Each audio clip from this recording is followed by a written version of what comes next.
한 주 동안 평안하셨습니까? 지난번에 저희가 이 39장을 마무리했는데요. 그때 이제 마지막 이야기가 어떻게 히스기야가 회개하지 않고 자기 시대에는 이런 재앙이 없으면 됐다, 이런 아주 굉장히 안 좋은 마음으로 이 문제를 접근하는 그 이야기로 마무리를 했습니다. 이때가 언제냐면은 아무리 늦어도 723년 BC라고 그랬었죠. 자, 40장으로 우리가 넘어오는데 40장 1절은 어느 시대를 배경을 하고 있냐면은 540년대를 배경으로 하고 있습니다. 이게 이제 BC예요. 그러면은 지금 어떤 일이 벌어지고 있냐면은 39장 마지막 부분에서 40장 첫 부분으로 한 절을 넘어오면서 시대적인 상황이 한 160년이 흐른 겁니다.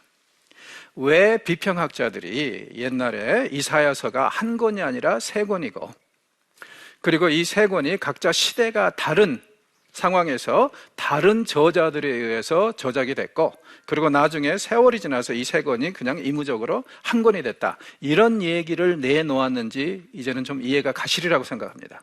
왜냐하면 지금 첫째는 이 한 절 사이에 39장과 40장으로 넘어오면서요 160년의 세월이 흘렀음을 전제를 하고 있고, 그렇다면은 또 특히 이 후반부 내용을 또 보면은요 이미 심판이 끝나가는 상황을 배경을 하고 있기 때문에 앞부분하고 또 연결해 보면은 앞부분에서는 심판이 올 것이다, 이렇게 얘기를 했었단 말이에요. 바벨론을 통한 심판. 근데 여기서는 이미 끝나가는 무렵을 얘기를 하고 있으니까 지금 같은 사람이 어떻게 이 서로 다른 상황에 대해서 얘기를 할 수 있단 말이냐, 이게 이제 그들의 논리가 된 거예요. 자, 문제는 뭐냐면은 제가 말씀드렸듯이 이미 이제 8장에 보면은 이사야가 앞으로 선포될 메시지를 봉인해 가지고 제자들한테 넘겨주는 이야기가 나왔다고 그랬죠.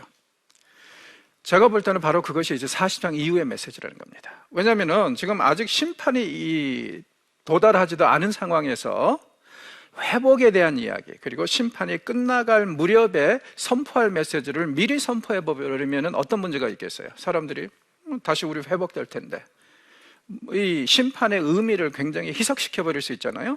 그러니까는 봉인을 해놨다가 아마 이사야가 그렇게 얘기를 했겠죠. 죽은 후에 나중에 먼 훗날 하나님 말씀대로 바벨론으로 끌려갈 텐데 그때 이 메시지를 가지고 가서, 그리고 그때 이제 어느 정도 포로 생활이 끝나갈 무렵에 이것을, 이 봉인을 뜯어서 사람들한테 선포해라. 그래서 이제 다시 하나님께서 그들에게 은혜를 베푸실 것이라는 것을 얘기해라, 이런 아마 유언을 남기고 그 봉인된 메시지를 죽었을 것이라고 저는 이제 생각을 합니다. 그리고 이제 이 1, 2, 3 이사야가 그렇게 쉽게 구분이 안 되는 이유 중에 하나가 뭐냐면은 이미 우리가 보았듯이 35장에서 회복되는 광야에 길이 나고 샘이 솟고 하는 이야기가 굉장히 아주 이 35장에서 극대화돼 가지고 메시지를 전했는데, 사실은 40장 이후에 핵심 메시지 중에 하나가 바로 이겁니다. 주의 백성이 바벨론에서 이스라엘로 돌아오는데 광야에 대로가 나고, 그리고 완전히 메마른 광야에 샘물이 솟는 이야기가 계속 반복적으로 나와요. 그런데 만약에 이것이 서로 독립된 책이라면은 왜 40장 이후에 나오는 그 중심 주제가 35장에서 꽃을 피우겠어요? 더 나아가서 이제 40장 이후에 굉장히 선지자가 부각시키는 메시지 중에 하나가 뭐냐면은 우상숭배의 허무함입니다. 앞에 부분에서는 우상숭배에 대해서 그렇게 많이 얘기하지는 않았어요. 그런데 40장 이후에서는요 우상숭배의 허무함에 대해서 계속 얘기를 합니다. 우상은 뭐냐면은 인간이 만들어낸 돌들이고 인간이 만들어낸 조각품이다, 이것이 계속 나오면서 우상숭배를 아주 어이없게 만들어버리는데, 이것도 하나의 굉장히 중요한 단서가 돼요. 왜냐하면은 포로 생활이 한 가지 확실하게 이스라엘을 위해서 한 일이 있습니다. 뭐냐면은요 우상 숭배 문제를 확실하게 해결해 줬어요. 그러니까 자기네들이 우상을 숭배하다가 바벨론까지 끌려가게 됐다, 이것을 의식한 다음에 이 사람들은 바벨론에서부터 벌써 우상을 정리하고 있습니다. 무슨 뜻입니까? 만약에 지금 그 학자들이 주장하는 것처럼 40에서 55장 혹은 40에서 66장이 바벨론에서 그 다음에 이 사람들이 돌아와서 예루살렘에서 저작한 이 작품이라면은 우상 숭배에 대해서 이렇게까지 얘기할 필요가 없다는 겁니다. 왜냐하면 그 시대적인 상황을 보면은 우상 숭배 문제는 이미 해결이 됐어요. 그런데 왜 이렇게 우상 숭배에 대해서 계속 얘기를 하겠습니까? 그 외에 여러 가지 이슈들을 바탕으로 해서 대부분의 학자들은 오늘날에 와서는 1, 2, 3, 이사야로 구분은 하지만, 왜냐하면 편리하니까, 그러나 이것이 세 권의 독립되는 책, 그리고 세 명의 독립적인 저자들이 다른 시대에 저작했다는 것은 더 이상 얘기를 거의 안 합니다. 심지어는 비평학자들도 이제는 이사야서에서 뭐라 그러냐면은 굉장히 복잡한 통일성을 얘기를 해요. 컴플렉스 유니티란 말을 쓰는데, 이게 세 권으로 보기에는 너무나도 통일성이 많다는 거예요. 그런데 이제 100여 년 동안 딴짓하고 와서 이제는 할 말이 없으니까 뭐라 그래요? 컴플렉스 유니티, 매우 복잡한 통일성을 지닌 책이다, 이렇게 얘기를 하는 것이 현재 상황입니다. 그러면 이 사람들이 완전히 세 사람이 서로 다른 시대에 이사야서를 저작했다는 것을 완전히 벌었느냐? 그건 아니에요. 한 학자는 어떻게 얘기하냐면, 이사야서가 세 명의 다른 저자에 의해서 다른 시대에 저작된 것은 믿어야 한다고 그럽니다. 도대체 무슨 놈의 학문이 믿음을 바탕으로 합니까? 그리고 그런 학문이라면 우리는 전통적으로 이사야서는 주전 8세기에 활동했던 예언자 이사야가 다 쓴 것이라고 믿는 것이 훨씬 더 적은 믿음을 필요하는 것 같아요. 자, 그런 상황이니까 이 1, 2, 3 이사야서에 대해서 뭐 그렇게 깊이 고민할 필요는 없는 것 같습니다. 이 서로 세 권이 다르다는 얘기보다는 통일성과 같다는 것을 입증할 만한 자료들이 그 제처 내에 너무나도 많이 있기 때문에 그렇습니다. 자, 그래서 이제 이사야서 40장부터는 주전 540년대에 바벨론에 끌려가 있는 사람들을 대상으로 선포한 메시지다, 이렇게 생각을 하시면 될 것 같고요. 그리고 이제 이미 심판이 다가올 것이라고 39장에서 다가올 것이라고 했던 그 심판이 끝나갈 무렵입니다. 538년에 이스라엘 백성이 드디어 기적적으로 조국으로 돌아오게 되는 일이 벌어집니다. 그래서 이제 540년대에 이 메시지가 선포가 될 때, 그때는 더 이상 이제 다가오는 심판에 대해서 얘기할 필요가 없고 위로의 메시지가 와야 되겠죠.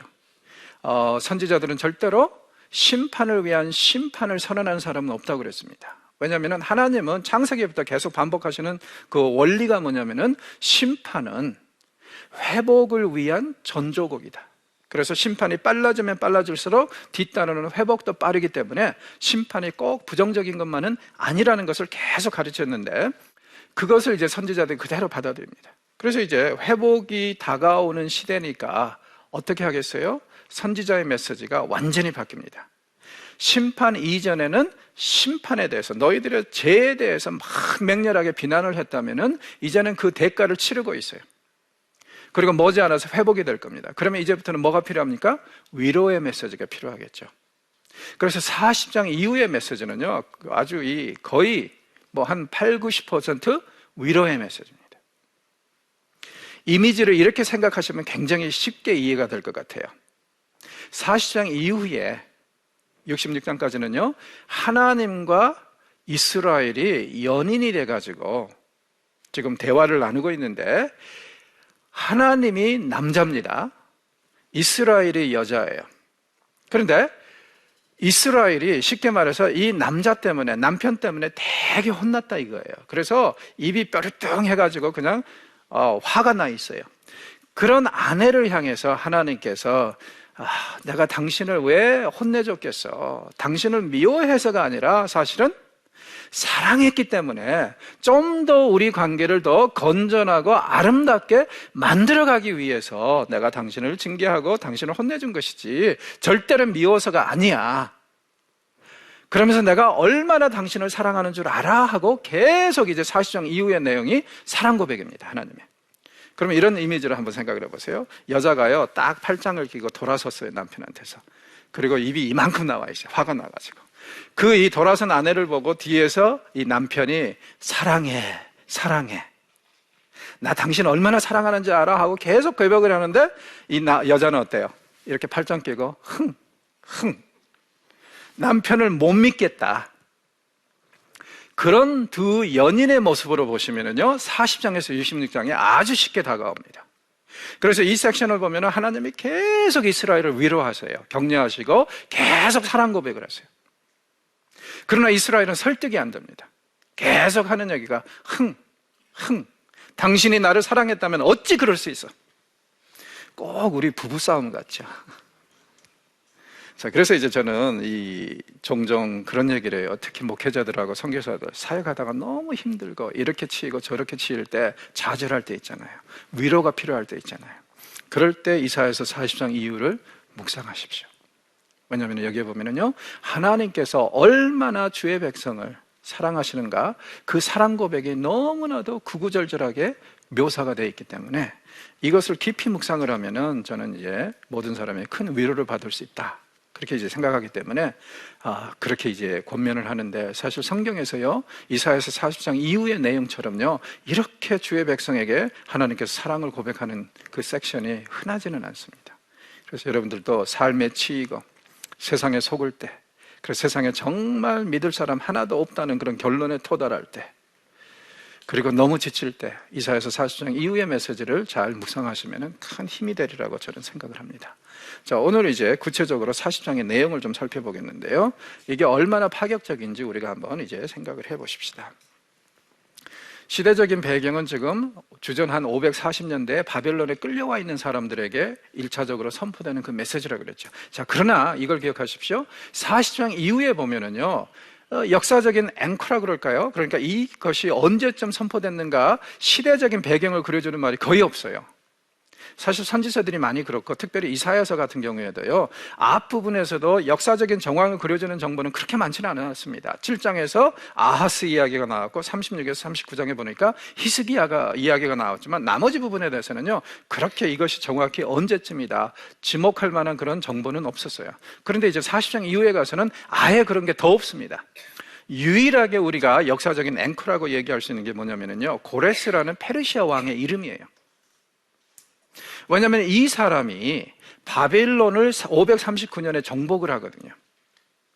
그리고 이 정복을 할 때 기록에 보면은요, 헤로도투스의 기록이나 이런 걸 보면은요, 거의 피를 흘리지 않고 정복을 했어요. 왜냐하면은 바벨론이 사실은요, 엄청나게 높은 성벽이 두 겹으로 이루어져 있는, 그러니까 난공불락의 도성이었는데, 우리 다니엘서에 보면은 벨사살 왕이 무지하게 흥청망청하는 이야기가 나오죠. 그러다가 이제 이 539년 10월에 어느 날 밤에 완전히 그냥 죽어버립니다. 정확히 이제 학자들은 10월 17일이라고 해요. 왜 그랬냐면은요, 싸우지 못하고 죽었는데, 왜 이런 일이 일어났냐면은, 그때 며칠 전에 북쪽에서 바벨론군하고 페르시아 제국군이 싸움이 붙었어요. 바벨론 북쪽에서. 그런데 페르시아가 고레스 군대가 이겼습니다. 그 여세를 몰아서 쳐들어온다는 소식을 듣고 바벨론 사람들이 굉장히 실용적인 결정을 해요. 어떤 결정을 했냐면은, 지금 이놈의 왕들을 보니까, 바벨론 왕들을 보니까 너무 썩어 빠져가지고요, 잔치를 하는데 보통 얼마나 잔치를 하냐면은 한 번 하는데 10,000명 이상 동원하는 잔치, 그리고 어떤 때는 잔치를요 3개월 내나 합니다. 그런데 이게 다 어디서 나오겠어요? 비용이 세금 아닙니까? 너무 이런 것에 이제 염증이 난 거예요. 그래서 고레스 군대가 쳐들어온다는 소식을 듣고 내부에서 성문을 열어줍니다. 그래서 이제 고레스는요, 정말 말 그대로 피 한 방울 흘리지 않고 성을 정복하게 되고, 그리고 벨사살을 중심으로 해서 관료들 몇 명만 처형하고 완전히 입성을 할 때, 쉽게 말해서 이 영웅으로, 해방자로 이제 바벨론에 입성하게 됩니다. 이것을 기념하기 위해서 538년 그 이듬해에 칙령을 내리는데, 어떤 칙령이냐면 종교의 자유를 선포합니다. 그리고 이제 성경에 보면 이게 어디에 기록이 되어 있냐면은 역대기하 마지막, 그리고 에스라서 첫 부분에, 도입 부분에 이 고레스의 칙령이 도입이 되어 있어요. 자, 역사적으로 학자들은요, 이거 아무리 바벨론 기록이나 페르시아 기록을 찾아봐도 이런 이제 종교 자유 선포가 없었기 때문에 뭐라고 얘기를 했냐면, 이것이 성경이 만들어낸 이야기라고 했어요. 그러다가 이제 1800년대 말에 고레스의 통도장이라는 것이 발굴이 됐습니다. 페르시아 이 영토에서요. 통도장이라는 게 우리는 이 콩알 같은 거라고 생각할 수 있는데 큽니다. 실린더라고 그러는데, 이게 뭐냐면요, 일종의 로열 실이에요. 주변에 보니까 계속 어떤 문서들이나 내용들이, 역사적 내용들이 딱 기록이 되어 있는데, 거기에 포함이 되어 있는 것 중에 하나가 뭐냐면은 이 우리가 역대기 마지막 부분, 에스라서 첫 부분에 보여서 접하는 그 종교의 자유의 선포. 모든 백성, 바벨론에 끌려와 있는 모든 백성은 자기 조국으로 돌아갈 수 있다. 그리고 더 나아가서 자기 조상들이 섬기던 신들을 숭배할 수 있다. 다만 어느 신들한테 이 예배를 드리든 간에 나와 제국을 위해서 기도해달라는 그런 내용의 이 선언문이 이 고레스의 통도장의 일부가 된 거예요. 그래서 그 이후로는 이 성경이 만들어내는 이야기라는 말은 완전히 잠잠해져 버렸습니다. 왜냐하면 역사적인 고고학적인 자료가 나왔기 때문에. 그리고 이 통도장은 지금 어디에 가 있냐면요, 그 레플리카가 모조품이 뉴욕에 보면은 유엔 빌딩 있죠. 유엔 빌딩 1층에 전시가 됐어요. 그러면 유엔은 왜 이 물건에 관심이 많을까요? 유엔이라는 것이 어떤 기구입니까? 다양성을 추구하고 모든 사람들의 인권과 종교의 자유를 추구하는 NGO 아닙니까? 그런데 이게 뭐냐면 고레스의 통도장에 기록되어 있는 이거 종교의 자유 선포는요, 우리가 문서로 발견하는 인류 최초의 종교 자유 선언문입니다. 그래서 유엔도 이 물건에 대해서 굉장히 지대한 관심을 가지고 있기 때문에 유엔 빌딩에 가면 이것이 레플리카가 전시가 되어 있어요. 그러니까 이 40장 이후의 메시지, 절대로 만들어낸 이야기 아니고 그 다음에 538년에 스룹바벨과 세스바살이 1차 귀향민들을 데리고 조국으로 돌아올 수 있는 그 계기를 마련해 준 것이라고 생각하시면 좋을 것 같습니다. 자, 이야기가 이렇게 시작을 하죠. 40장 1절에 보면은 너희 하나님이 이르시되 너희는 위로하라, 내 백성을 위로하라.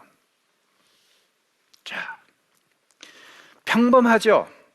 그러나 이 말씀이 얼마나 파격적인지 한번 생각을 해보십시다.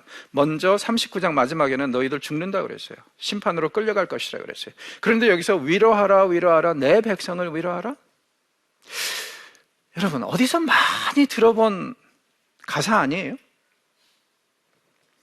자, 크리스마스 하면 여러분 뭐가 생각나시죠? 이 서양에서는 선물입니다. 왜냐하면 1년에 한 번 고마운 분들에게 선물하는 때가 크리스마스예요. 또 한 가지 생각나는 것은 뭐냐면 핸델의 오라토리오 메시아입니다. 자, 오라토리아라는 게 뭐냐면요, 성경 말씀을 가져다가 가사로 쓰고 그리고 거기다 음을 붙여가지고 만들어낸 일종의 성경적 뮤지컬이라고 할 수 있을 것 같아요. 그게 오라토리예요. 핸델의 오라토리오. 크리스마스 때마다 저는요 11월 초가 되면은요 제 연구실에 3장짜리 이 메시아를 딱 집어넣어놓고 CD를 집어넣어놓고 하루에 한 번씩은 듣습니다. 아무리 들어도 질리질 않아요. 아마 성경 말씀에다 음을 붙여서 그런 것 같아요. 그리고 아무리 들어도 정말 감격이 항상 동일한 것 같아요. 그런데 이 핸델의 오라토리오 메시아, 처음에 반주가 쭉 나오고 난 다음에 제일 먼저 앞에 나와가지고 남자 솔로가 지금부터 전개되는 이야기를 알리는 그 멘트가 있습니다. 오라토리오 메시아는 어떤 거냐면 예수님이 이 땅에 오신 것을 구약의 예언에서부터 시작해가지고요 승천까지 다 일대기를, 예수님의 일대기를 그려놓은 그런 이 오라토리오거든요. 그런데 이 좋은 소식, 그러니까 메시아가 이 땅에 오셔서 우리에게 구원을 이루시고 그리고 승천하셔서 다시 오실 날까지를 기다리고 있다는 그 기념비적인 이 메시아 오라토리오를 시작하는 오프닝 넘버가 바로 이 가사입니다. 남자 솔로가 딱 나와서 위로하라, 위로하라, 내 백성을 위로하라, 이 메시지로 시작을 해요. 그럼 한번 생각해 보십시오. 핸델의 그 오라토리오의 가사를 정리하신 분이 인류 최고의 파격적인 굿뉴스, 메시아가 이 땅을 찾아오셔서 우리를 구원하셨다는 그 뉴스를 시작하면서 제일 적절한 성경 말씀이 어딜까를 고민하고 기도하다가 드디어 이 말씀으로 대신하는 거예요. 그러니까 40장은 그만큼 39장까지의 내용을 바탕으로 볼 때 40장은 그만큼 파격적이고 굿뉴스로 우리에게 다가왔다는 것이죠. 그래서 여기서 위로하라, 위로하라, 내 백성을 위로하라. 평범한 말이 아닙니다. 지금 모든 고난과 아픔이 다 끝났다. 이제부터는 좋은 일만 있을 것이다. 이제부터는 정말 너희들이 이 좋은 것을, 선한 것을 하나님께로부터 기대해도 된다. 이런 메시지입니다. 너희는 예루살렘의 마음에 닿도록 말하며 그것에게 외치라. 마음에 닿도록 말하다? 무슨 뜻이죠? 정말 마음을 감동을 시키라는 그런 얘기겠죠. 격려하라는 얘기입니다. 그리고 왜 그러면 예루살렘을 그렇게 격려하고 위로해야 됩니까? 무엇보다도 예루살렘은 하나님의 연인입니다. 그리고 이 연인은 지금 자기가 하나님께 벌을 받았다고 생각을 하고 있어요. 그런데 하나님은 뭐라고 그러세요? 이제 내가 너를 벌하는 때는, 설령 내가 벌을 했다 할지라도 벌하는 때는 다 끝났다 이거예요. 그러니까 이제부터는 새로운 관계가 시작이 될 거니까 위로를 받고 다시 시작하자. 자, 그러면서 하시는 말씀이 그 노역의 때가 끝났고 그 죄악이 사함을 받았느니라. 무슨 뜻이에요? 그동안에 39장을 통해서 선포된 모든 메시지, 1장에서 39장에 통해서 선포된 모든 심판의 메시지, 그리고 너희들 벌을 받을 것이라는 것이 다 그대로 성취되었고 값을 충분히 치렀다는 얘기죠. 그러니까 이제부터는 좋은 일만 있을 거라는 거예요. 왜냐하면 너희들에게 요구할 만한 그 벌은 다 이제 해결이 됐고, 그리고 그 너희들의 죄악이 다 사함을 받았다. 이사야서 6장에서도 이사야가 흥분하도록 한 게 바로 이거였죠. 주님의 백성의 죄가 사함을 받는 일. 구약에서는 이런 말이 별로 흔하지는 않다고 그랬는데 그 죄가 다 사함을 받았다 이거예요. 그리고 그의 모든 죄로 말미암아 여호와의 손에서 벌을 배나 받았느니라. 하나의 표현법이죠. 이건 좀 문자적으로 정말 일만 받아야 되는데 하나님께서 이로 치셨다는 얘기가 아니라 그냥 충분히 그동안에 너희들이 나에게 저지른 죄에 대해서 충분히 죄값을 치렀으니까 이제는 더 이상 죄값을 치를 일은 없을 것이라. 그러니 어떠한 재앙도 걱정하지 말라 이거예요. 그러니까 이 말씀은 완전히 100% 드디어 위로와 소망의 때가 도달했다. 아무 걱정 말고 나만 찾아와라. 내가 너에게 구원을 이룰 것이다. 자, 하나님께서 왜 이렇게 아주 강력하게 파격적으로 위로의 메시지를 전할까요? 여기서 우리는 지금 이스라엘의 마음을 좀 헤아릴 수 있어야 될 것 같아요. 이 사람들 586년에 드디어 마지막으로 끌려간 다음에 너무나도 지금 하나님에 대한 실망과 상처가 많습니다. 왜? 그 사람들은 하나님을 어떻게 생각했죠? 자기네들을 보호하는 수호신 정도로 생각을 했어요. 그래서 뭘 하든 간에 오냐 잘한다 하고 복을 줄 줄 알았어요. 근데 신의 산 언약에 의하면 절대 그게 아니지 않습니까? 신의 산 언약에 의하면은 하나님은 어떤 분이세요? 이스라엘이 잘하면 복을 내려주시지만 잘못하면 쳐서라도 돌이키게 하시는 분이라고 분명히 말씀하셨거든요. 그런데 그런 부분을 이해를 못하니까 자기네들은 일방적으로 하나님한테 배신당했대. 이래서 상처가 많아요. 그 상처 많은 백성에게 하나님께서 먼저 손을 내미시면서 이제는 전혀 더 이상 상처받을 거 걱정하지 말라면서 마음을 달래주시는 거예요. 왜? 드디어 구원의 때가 임했다. 너희들의 죄가 그렇게 심했다 할지라도 걱정할 필요는 없는 게 이미 죄값을 다 치렀다. 이것을 이제 굉장히 강력하게 시사하고 강조하고 있는 그런 상황입니다. 그러니까 이 40장 이후의 메시지가 아주 파격적으로 더 이상 어떠한 재앙이나 징계도 걱정할 필요가 없다는 그런 위로의 메시지로 시작을 하는 겁니다.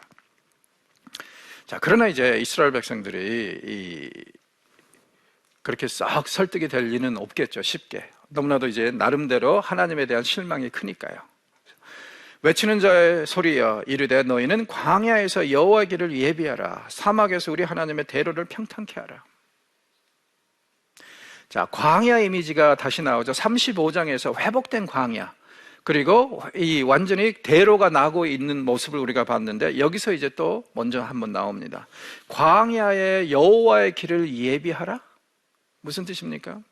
하나님이 곧 오실 것이고, 그리고 왜 길을 대비해요? 여기 보니까 하나님이 가실 길을 평탄케 하라?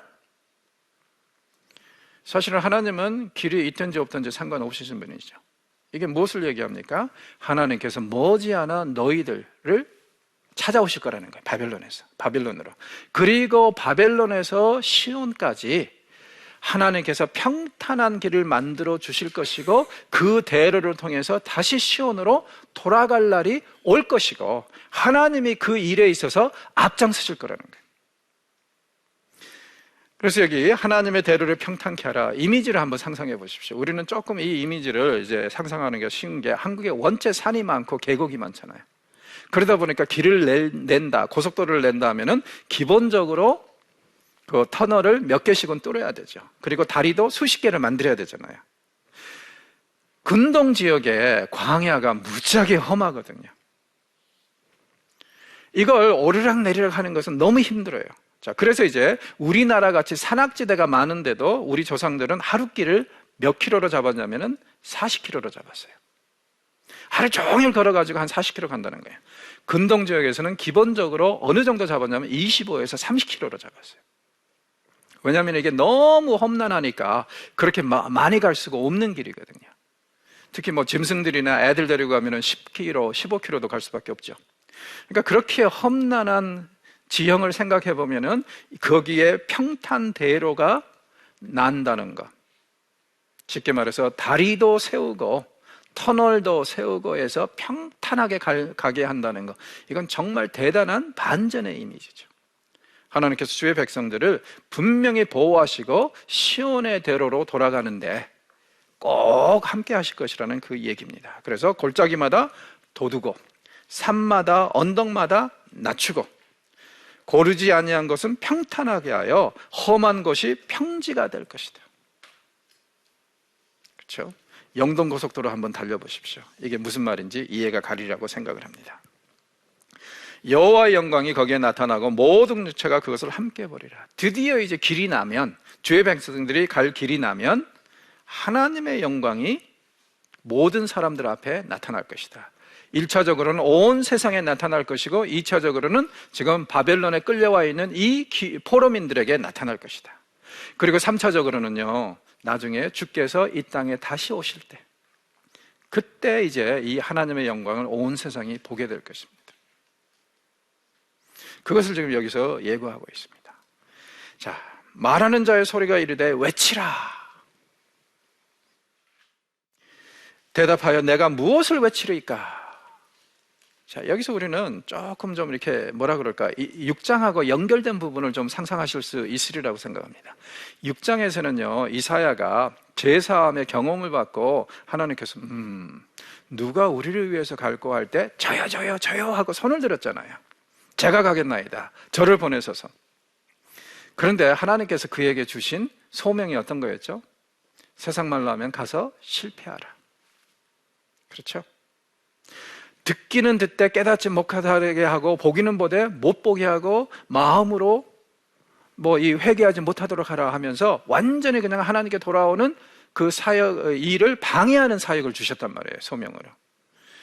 거기서 제가 볼 때는 선지자가 좀 쓴맛을 본 것 같아요. 그래서 이번에 아마 천사가 외치는 자의 목소리 같은데 외쳐라 했더니 이번에는 선지자가 뭐라 그래요?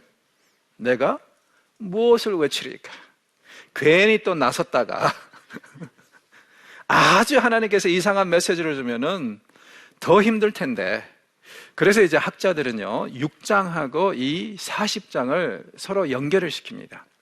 둘 다 일종의 천상어전회의에서 일어나는 일이라는 거예요. 그리고 6장에서 어떻게 보면은 하나님께 쓴맛을 본 선지자가 이번에는 그냥 확 대드는 게 아니라 그냥 어때요? 조금 좀 뒤에 서서 어떤 말씀을 전하라고 하는지 한번 먼저 보고 결정하겠다. 그렇게 이제 생각을 하시면 될 것 같아요. 자, 외치는 메시지가 이겁니다. 모든 육체는 풀이요 그의 모든 아름다움은 들의 꽃과 같으니 풀은 마르고 꽃은 시드나 여호와의 기운이 그 위에 불미라. 이게 무슨 뜻이냐면요, 인간은 사실 하나의 풀포기와 같은데 이 풀포기는 한순간에 다 사라져버린다 이거예요. 풀은 마르고 꽃은 시들어요. 이게 어떤 이미지냐면은 근동 지역에서는 이제 아랍어로 이제 함신이라는 게 있습니다. 함신이 뭐냐면요, 사막 지역에서 불어오는 아주 뜨거운 바람이에요. 보통 이제 5월 달에 이 함신이 불어온다고 그러는데, 이게 온도가 높기도 하지만은 습도가 거의 없습니다. 그렇다 보니까 이 바람이 쑥 불면은요, 이 24시간 정도, 또 이 좀 더 뭘 보면은 이제 48시간 정도 이 바람이 계속 불어오면은요, 꽃이나 풀들이 완전히 누렇게 떠버린다 그래요. 너무 뜨겁고 건조해가지고. 그 이미지가 여기서 사용이 되고 있습니다. 모든 육체는 어떤 거라는 거예요? 48시간이면은 말라 비틀어지는, 누렇게 떠버리는 풀과 같고 시드는 꽃과 같다. 그렇죠? 그리고 우리는 또 이제 그런 얘기도 하잖아요. 아름다움은 영어로 말하면 스킨딥이다. 살갗 두께다. 그러니까 젊다고 까불지도 말고 나이가 들었다고 절망하지도 마라 이거예요. 왜냐하면 사실은 가만히 생각해 보면은 이 아름다움은 한순간에, 그리고 심지어는 뭐 이렇게 요즘에는 좀 외모 지상주의가 굉장히 많잖아요. 근데 이제 이런 부분에 대해서 비꼬는 사람들은 그런 얘기도 하더라고요. 밤에 잠잘 때 불 끄고 나면은 아무것도 안 보인다. 그렇죠? 그리고 뭐 그런 말도 있잖아요. 뭐 예쁜 얼굴이 밥 먹여주냐. 그러니까 이 말씀도 인간의 그런 이제 미나 젊음, 한순간에, 즉 다시 말해서 세상에 믿을 수 없는 게 인간이라는 거죠. 왜 이런 말씀을 하시냐면은 이스라엘 백성들이 지금 바벨론에 끌려와서 자꾸 자신들의 감정과 자신들의 생각에 사로잡혀 있어요. 그들의 생각은 어떤 겁니까? 하나님은 우리한테 물을 먹이셨다. 하나님이 우리를 배신하셨다. 이게 그들의 지배적인 생각이거든요. 하나님이 바벨론의 신 마르둑에게 무릎을 꿇었다. 이게 다 인간적인 생각이에요. 그런데 하나님께서 하시는 말씀이 그 인간의 생각을 믿지 말라 이거죠. 그 감정을 믿지 말라. 왜? 인간은 결국에는 한순간에 말라버리는 풀과 같다. 시드는 꽃과 같다. 그리고 여호와의 기운이 그 위에 불면 끝이다. 이 백성은 실로 풀이다. 절대로 너희들의 감정이나 느낌을 의지하지 말라 이거예요. 우리가 항상 얘기할 때 그거 아닙니까 사실. 우리가 신앙생활 할 때도요, 우리 감정은 우리를 도와주지 않습니다. 좀만 힘들면은 어떤 생각이 들어요? 하늘을 향해서 뭐라고 외치십니까? 하나님, 와이 때려미. 그렇죠? 때린 적이 없는데 때렸대. 하나님이 벌 주신 적이 없는데 하나님이 그랬대. 이게 우리의 감정이고 우리의 느낌이거든요. 이런 거 믿지 말라 이거예요. 자, 그러면은 무엇을 믿어야 됩니까 우리가? 무엇을 바탕으로 신앙생활을 해야 돼요? 여러분, 절대로 우리가 감정적으로 신앙생활하면 안 됩니다. 이것은 성경이 가르치는 거예요. 왜냐하면 감정은 우리가 믿을 수 없는 것일 뿐만 아니라 우리를 속이는 거예요. 여기서도 하시는 말씀이 인간의 생각, 인간의 의지는 다 버리라. 대신 무엇을 의지하라? 8절 보십시오. 풀은 마르고 꽃은 시드나 인간은 아무 보잘것이 없고 한순간에 잠시 있다가 사라지는 것이지만 우리 하나님의 말씀은 영원히 서리라. 무슨 뜻입니까? 지금 패배주의에 사로잡혀 있는 이스라엘 백성들에게 하나님이 도전하십니다. 너희들의 감정과 생각을 의지하지 말고 어떻게 하라고요? 하나님의 말씀을 의지하라. 자, 어떤 말씀이요? 하나님께서 예레미야를 통해서도 에스겔을 통해서도 계속 말씀하시지 않았습니까? 바벨론으로 끌려갈 것이다. 그리고 바벨론에게 대항하지 마라. 그러나 너희들이 거기 가서 언젠가 세월이 많이 지나서 다시 나를 찾으면 내가 너희들을 다시 이 땅으로 데려오리라. 포로로 끌려가기 전에 선지자들 통해서 분명히 이걸 말씀을 하셨어요. 그 말씀을 믿으라 이겁니다. 이게 바로 신앙의 기본이 되어야 됩니다. 여러분, 우리의 마음에, 우리의 의지에, 우리의 감정에 충실하셔서는 안 됩니다. 신앙생활에 있어서. 무엇에 충실하셔야 되냐면은 변함없는 하나님의 말씀입니다. 세상에 믿을 사람 하나도 없다. 여기에 우리의 감정도 우리 자신도 포함하셔야 돼요. 심지어는 유행가에 그런 게 있잖아요. 내가 나를 모르는데 네가 나를 알겠느냐. 그렇죠? 우리 감정에 의지해가지고 우리가 스스로 이런 것들을 해결하려고 하면은요, 안 돼요. 하나님은 분명히 말씀하십니다. 감정이 아니라 너희들 자신을 믿지 말고 하나님과 그의 말씀을 믿으라.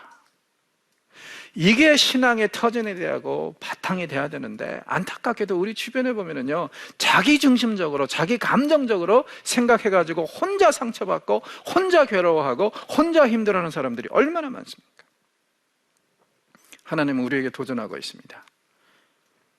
영원 불변하는 하나님의 말씀과 약속을 믿을래?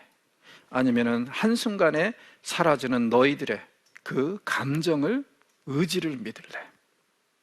그리고 답은 분명히 뻔합니다. 우리는 하나님을 믿어야 되고 그분의 말씀을 믿어야 됩니다. 다른 방법이 없습니다. 신앙생활을 하면서 이거 꼭 우리가 마음에 새겨야 돼요. 왜냐하면 감정은 우리를 항상 속이기 때문에 그렇습니다. 자, 선지자의 그 아름다운 메시지가 계속 선포가 됩니다. 아름다운 소식을 시온에 전하는 자요. 전에는 심판의 메시지를 전하는 자였지만 이제는 아름다운 메시지, 어떤 메시지요? 위로의 메시지, 회복의 메시지, 하나님께서 드디어 자기 백성을 구원하러 오셨다는 그 메시지를 시온에 전하는 자예요. 주의 백성들에게 전하는 자예요. 너는 높은 산에 오르라. 아름다운 소식을 예루살렘에 전하는 자예요. 너는 힘써 소리를 높여라. 자, 같은 내용을 두 번 반복하고 있죠. 시온과 예루살렘, 소리 지르라. 그렇죠? 힘써 소리 높여라. 전할 메시지가 뭡니까? 두려워 말고 소리를 높여 유다 성읍들에게 이르기를 너희의 하나님을 보라. 자, 두려워 말라. 선지서에서 자주 등장하는 위로의 메시지의 시작입니다. 그래서 두려워 말라 하면은 구원이 임박했다는 얘기예요. 그리고 여기서 그 구원이 임박했다는 것, 무엇이 보장합니까? 너희 하나님을 보라. 무슨 뜻이에요? 하나님이 직접 오셨다.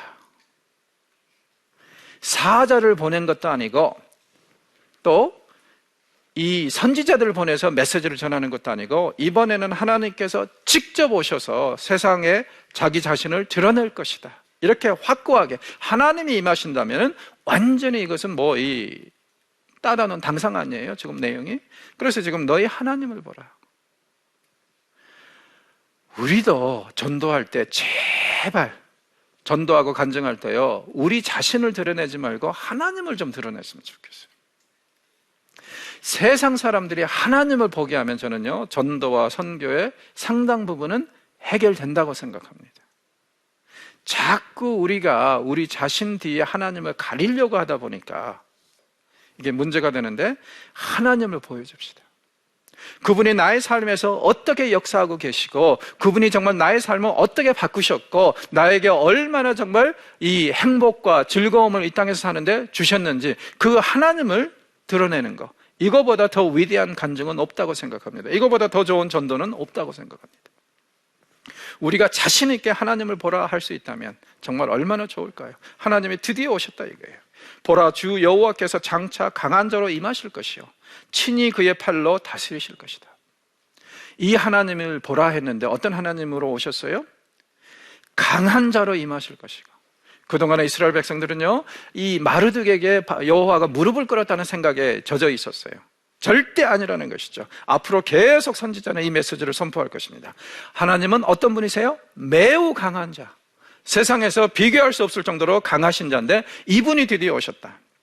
그리고 보십시오, 그가 친히 자기 팔로 다스리실 것이다. 전에는 다른 에이전트들을 통해서 인류 역사를 주관하셨다면은 이번에는 특별히 자기가 자기 손으로 직접 다스릴 것이라는 거예요. 전사를 통하지도 않고 그 외에 다른 에이전트를 통하지도 않고 직접 오실 것이고, 그리고 보십시오, 주의 백성에게는 어떤 게 있어요? 보라, 상급이 그에게 있고 보응이 그 앞에 있다. 그럼 주의 백성에게 상급, 위로, 소망, 회복, 그 다음에 또 적들에게는 어떤 게 있어요? 보응. 무슨 뜻입니까? 잘못한 자들을, 악인들에게는 분명히 하나님께서 그들에게 응당한 심판을 주실 것이다. 그것을 분명히 선언을 하고 있습니다. 자, 우리가 앞부분에서 그런 얘기를 했었죠. 주의 백성이라 할지라도 위로받는 사람들이 있는가 하면 나중에 심판을 받는 사람들. 그래서 이제 남은 자라는 개념으로 두 부류를 구분한다고 그랬는데 여기서도 분명히 얘기를 하고 있습니다. 분명히 하나님께서 이 땅에 오셔서 강한 팔로 사역하시고 주장하실 때 심판을 받아서 주의 백성 대열에서 떨어져 나가는 사람이 있는가 하면 위로를 받고 그들의 그 노력과 헌신에 대해서 격려를 받는 사람들이, 보상을 받는 사람들이 있을 것이다. 분명히 얘기를 하고 있어요.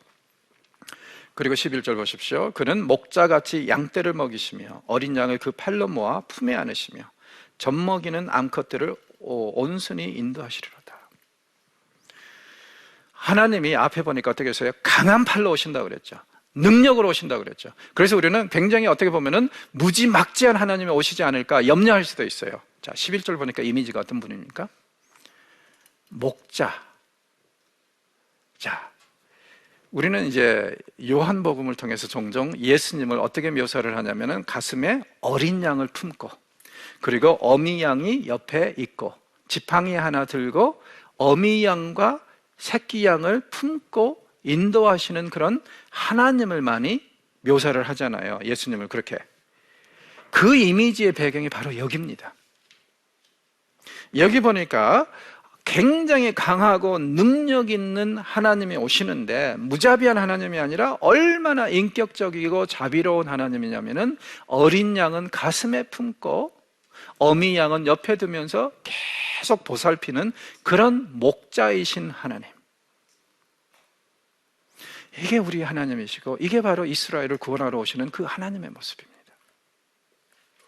그래서 우리가 예수님을 선한 목자라고 하는 것이고, 그리고 선한 목자는 절대로 양을 해하지 않죠. 치료는 할지언정, 필요에 따라서 징계는 할지언정 절대로 해하지는 않습니다. 이런 아주 굉장히 인격적이고 자비로운 하나님께서 오셔서 시온을 향한 그 대로를 통해서 주의 백성을 회복하실 것이라고 지금 약속하고 있습니다. 그러니까 이 이미지가 제시하는 것은 하나님의 두 가지 면모죠. 아주 강인하신 하나님, 그러나 두 번째는 아주 부드러우신 하나님. 여호와만이 이런 두 가지 상반되는 인격을 또한 능력을 가지신 분이십니다. 그런 하나님이 우리 하나님이신 게 얼마나 감사한지 모르겠어요. 자, 오늘은 여기서 마무리하겠습니다. 고맙습니다.